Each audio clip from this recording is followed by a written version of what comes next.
Welcome back. Let's check in with Talk Media News and find out what's going on in the world today. This report brought to you by goatsfortheoldgoat.com and by Loving What You Do, Alan Ratner's new book. And on the line with us is Luke Vargas with Talk Media News. Hey, Luke, welcome to the program. Welcome back. Hey, Tom. Thank you. So, moving the UN Security Council, I understand they're having an emergency meeting about Trump's Jerusalem announcement as Jerusalem bursts into flames, essentially? That's exactly right. Yeah, the meeting is just wrapping up now. We have seen sort of a historic day here at the UN Security Council. 14 of 15 members of that body have essentially expressed their condemnation of the American decision this week. That's an instance. All right, 14 of 15. Are we the 15th? We are. This is the table's being tipped against us in a pretty major way. So it's unanimous against us. Yeah, there's no sort of actual resolution that's passed. They are not. They didn't record this as a vote. Right. But if you take the sum total of both the countries that requested this meeting because of their frustration with the U.S. decision, and that is big U.S. allies, France and the U.K., Sweden. Those countries specifically called for the meeting to be held. But if you sort of look at the words from all these 14 members today, basically every single one of them did not agree with the argument that the president is making about why the Jerusalem announcement is a prudent thing to do.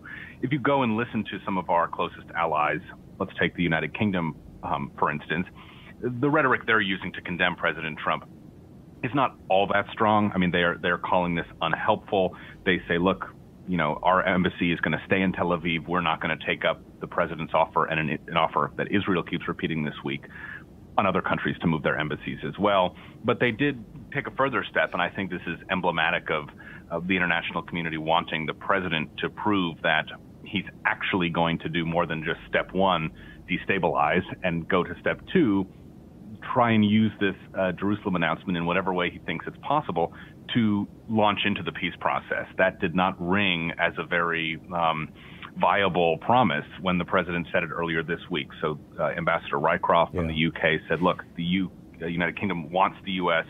immediately to bring forward detailed peace process proposals to show that there's actually something behind these words from the president. And I think that is the skepticism a lot of these countries have. Yeah, I mean, there's at least one person on the record saying that this was part of a conversation that either Trump or the senior Trump campaign officials had with Shelley Adelson, you know, if my recollection is correct, or at least with one large, you know, very, very wealthy Jewish donor, that was the price, you know, to support Trump was Jerusalem becomes the capital of Israel, rather than Trump sitting down with the State Department and saying what's the best thing to do here.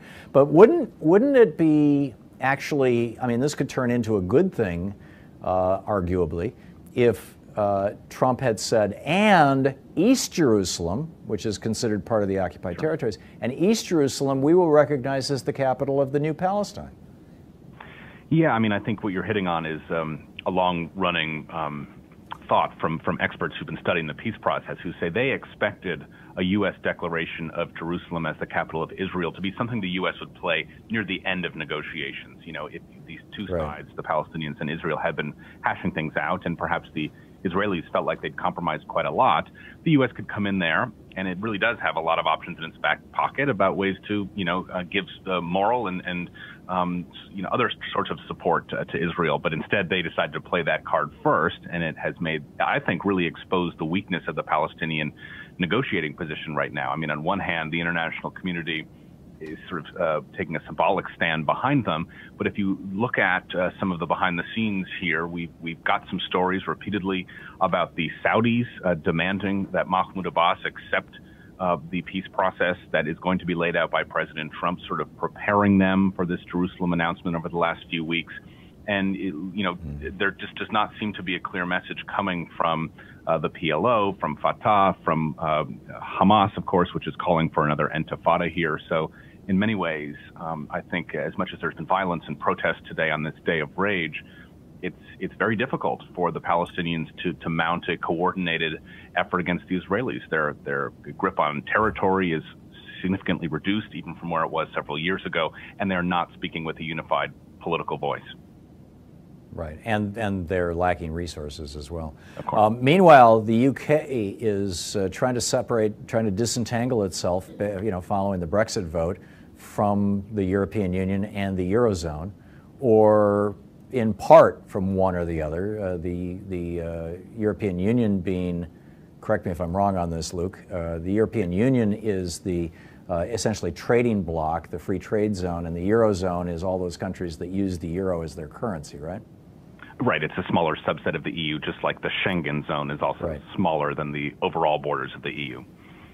Right. So how is the UK proposing to disentangle themselves, and what, I understand that this process took a big step forward today. What happened?